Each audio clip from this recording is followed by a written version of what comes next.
Bienvenidos a Esperanza Bense. Donde la Esperanza Bense? Welcome to Esperanza Bense, where hope wins. I'm over here hijacking my sister's pool.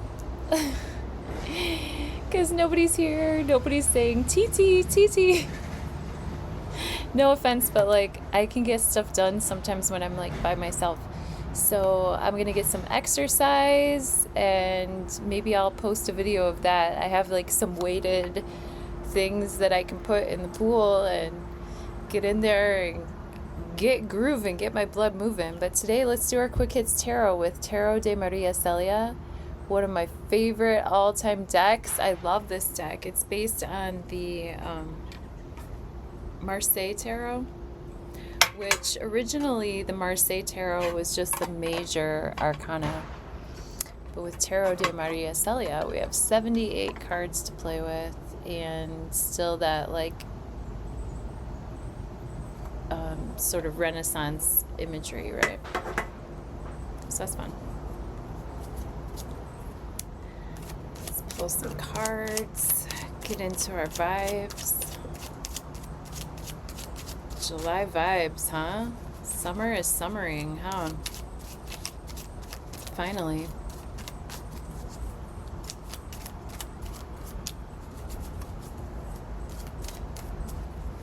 How's the weather by you all? Today it's like upper 80s, and the pool I just checked is like 85, so I think that the water is about the same temperature as the air, which is nice. Like I'll probably work up a sweat, but not too terrible.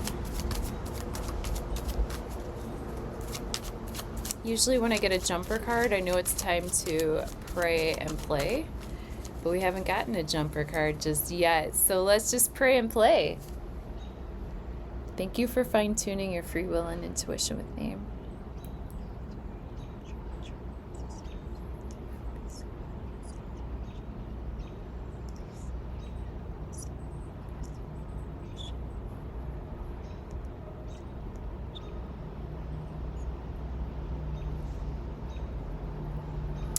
All right. Near past, present tense, near future. Thank you so much for fine-tuning your free will and intuition with me. And thank you everybody that took advantage of that super duper sale that I just pulled on myself. Holy moly. Queen of Swords reversed, the Empress, and the Ace of Swords reversed. Interesting. Both of our swords cards turn up reversed, but the Empress is sitting and holding space. So let's get further into this. Queen of Swords reversed can be a situation where we have someone maybe doesn't have a full handle on what the truth actually is. Maybe they're getting bad information. Maybe they're lying themselves. Maybe they're lying to themselves or lying to others, or just not able to be mentally clear. Mercury is currently retrograding through the zodiac sign of Cancerian, and notice how I say Cancerian. I am Cancerian all the way these days. I'm not saying that other word. Fuck that other word. But with the Queen of Swords reversed, we definitely have a situation where somebody could be a little bit more cold, unfeeling, harsh with their words, more irritable in their thoughts, more clingy to their perceptions of reality, and unaccepting of others that have other perceptions or other thought forms. So with the Queen of Swords reversed, we want to watch out for somebody who's a little bit more on the gossipy end, somebody who's a little bit more negative in their thought patterns. Okay. With the Empress here, we have Venus things in good order. Even though Venus has just gone into Virgo, which is an air sign actually, so the Queen of Swords reversed could be so emblematic of Venus and Virgo. Venus feels comfortable in Taurus.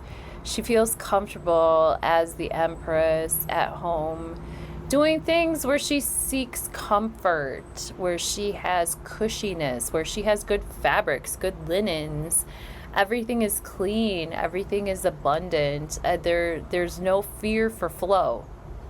Queen of Swords reversed can be really an indication of that Venus and Virgo energy, where it gets a little bit more nitpicky, it gets a little bit more grossed out easily, it's a little bit more critical, or maybe a lot more critical of its partnerships, people that it's deciding to pair up with.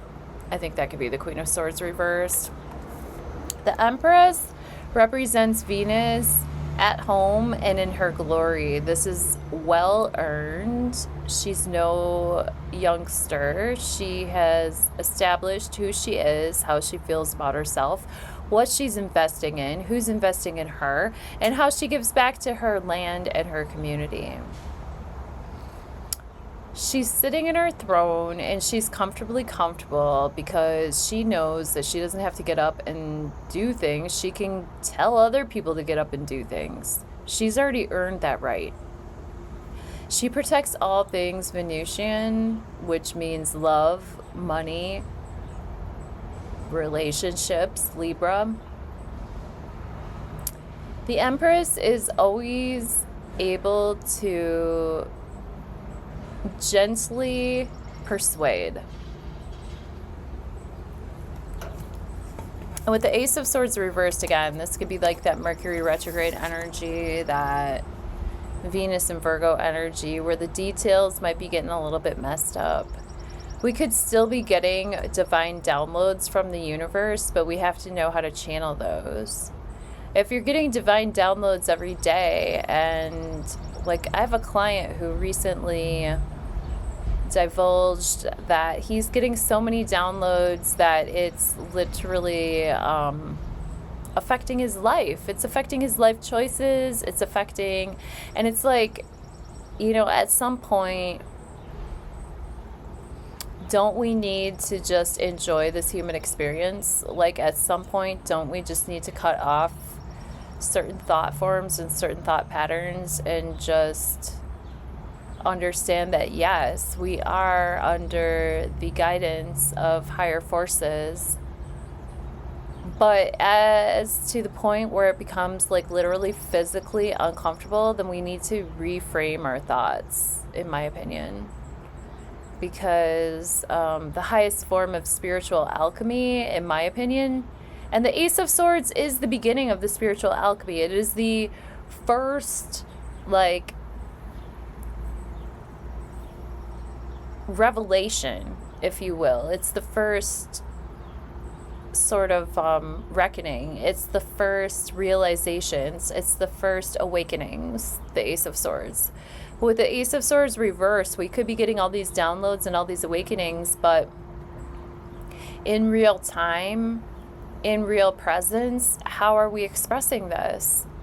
If our thoughts are so alienating that other people can't enjoy what we're bringing, is that really enlightenment then at that point? Or are you just alienating people and just wanting to burn away anybody that doesn't agree with you? Those are all questions. I don't know if I have any answers to all those questions.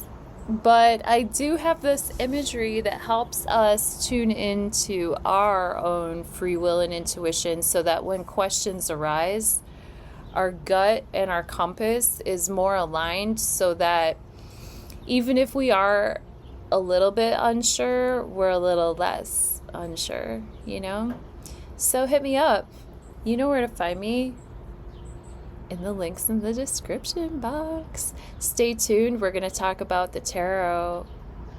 No, we're not. We just did. We're going to talk about the astrology in just a moment. Heat's getting to me. I better jump in the pool and do some exercises. Love you. Bye. Okay, so we have the moon in Leo just having crossed over Jupiter, making it personal, bringing it to our heart space. The moon in Leo and Jupiter in Leo both really emphasize the individual and our generous, natural nature. Jupiter is moving into an opposition with Pluto in Aquarius, and Pluto in Aquarius is a powerful reminder that the individual is part of a bigger scene, and that the individual is subject to the powers that be, the manipulation that can come, the internalization of even shame or shame rituals that would prevent the individual from letting their heart space shine openly for all to see. Jupiter amplifies everything that it touches. Jupiter, I always say, is the hype man of the zodiac. Jupiter is the guy behind the beatboxers going whoop whoop whoop whoop boy, you know, like Jupiter is that freaking guy, you know, which depending on where you sit, depending on where Jupiter sits on you, that can amplify what in your perspective might seem aggravating. You know, Jupiter can amplify to the extent of aggravation, or it can amplify to the extent of elevation. So Jupiter has that duality, just like everything does. Everything has multiple facets to the diamond, right? So Jupiter can aggravate and Jupiter can elevate. So let's just keep that in mind, especially since Jupiter is so close to our hearts today. Heart space being in Leo, the moon being in Leo for most of the day, until the moon goes void, of course, later on in the afternoon, I think around 5:30 Central Standard Time. So everybody's talking about a basket, but for me, I see a bell, and more specifically, I see a cowbell. The cowbell is dangling here on Chiron at 0 degrees and 42 minutes of Taurus, the sign of the bull, the sign of the cow. Chiron is holding that bell, and the bell is ringing and dinging, you know, between the South Node Regulus conjunction and Black Moon Lilith over here in Capricorn.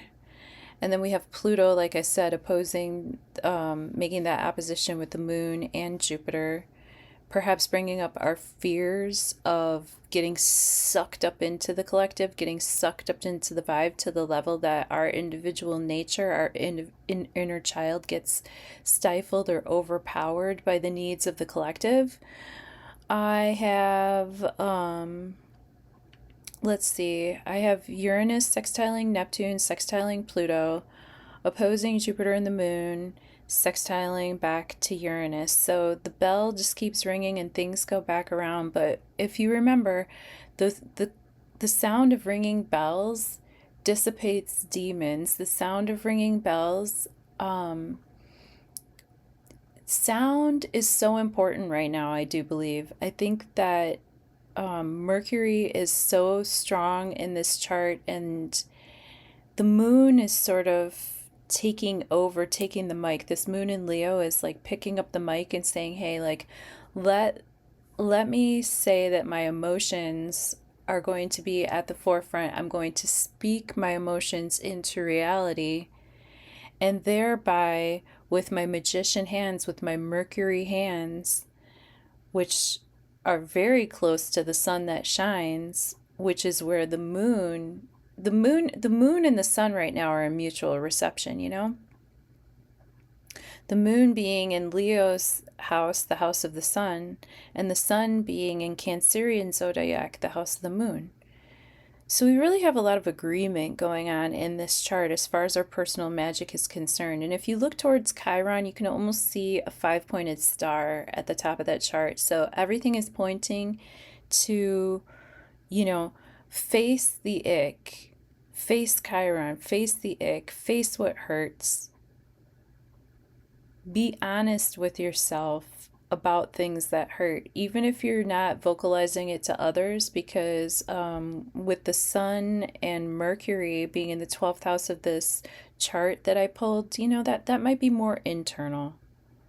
It might be that we're doing the work and we don't have to display it to other people, but we are quietly showing up for ourselves and thereby accepting our power in terms of how our individual selves present to humanity, or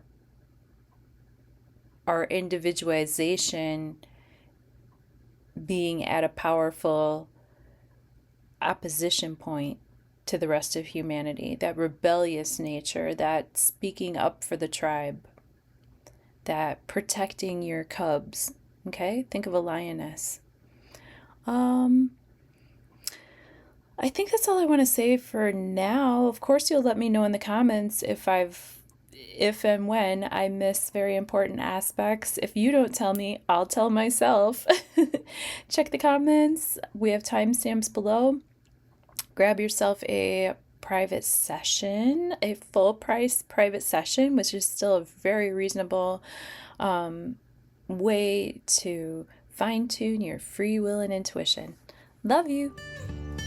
Hope you had a happy new moon. Check out my live stream.